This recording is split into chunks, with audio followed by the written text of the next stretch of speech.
कर्जत तालुक्यातील नेरळ कशळे खांडस मार्गावर एसटी गाडी सेवा अनेक वर्ष बंद आहे। या भागातील विद्यार्थ्यांची गैरसोय टाळण्यासाठी आता कर्जत प्रेस असोसिएशन यांनी पुढाकार घेतला असून एसटी आगार प्रमुख यांना पत्र देऊन ही मागणी केली आहे। तर आगार प्रमुख यांच्याकडून 1 ऑगस्ट पासून एसटी सेवा सुरू करण्यात येईल असे आश्वासन दिले।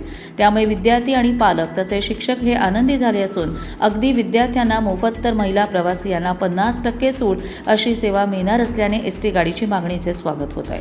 कर्जत तालुक्यातील कशळे वाकस नेरळ या भागातील अनेक विद्यार्थी शिक्षणासाठी नेरळ ते वाकस कशळे व कशळे वाकस नेरळ बस सेवा सुरू करण्यात अनेक संघटना पुढे आल्यात। या भागातील अनेक गावातील अनेक विद्यार्थी अनेक जात असतात। या शाळांमधून शाळेकडून विद्यार्थ्यांना बस सेवा करण्यासाठी निवेदन देण्यात आले। परिवहन मंडळाकडे कर्जत प्रेस असोसिएशन, किसान क्रांती संघटना, महाराष्ट्र राज्य, कर्जत तालुका आरपीआय या संघटनांकडून निवेदन देण्यात आले। कर्जत प्रेस असोसिएशन यांच्याकडून कर्जत आगार प्रमुख यांना निवेदन देण्यात आले। त्यावेळी कर्जत प्रेस असोसिएशन पदाधिकारी उपस्थित होते। महाराष्ट्र राज्य परिवहन मंडळ कर्जत येथील अधिकाऱ्यांना निवेदन दिल्यानंतर तत्काळ निवेदनाची दखल घेऊन 1 ऑगस्ट 2026 रोजी बस सेवा सुरू करण्यात येणार असल्याचं सांगण्यात आलं।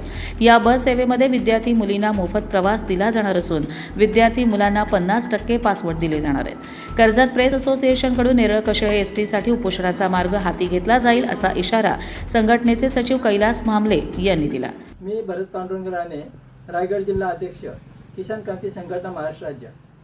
नेरळ वाकस कशळे ही बस सेवा पूर्वी चालू होती, परंतु आता काही काळानुसार ही बस बंद झालेली आहे।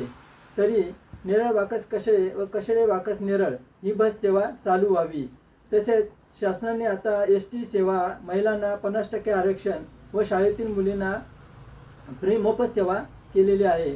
व सदर विद्यार्थ्यांना ती सवलत मिळावी व व्यवस्थित प्रवास करता यावा यासाठी शासनाने नेरळ वाकस कशळे, कशळे वाकस नेरळ ही बस सेवा चालू करावी। अन्यथा किसान क्रांती संघटना, महाराष्ट्र राज्य, कर्जत तालुका कमिटी ही आंदोलन करेल। कर्जत लाईव्हसाठी रामदास माळी, कशळे।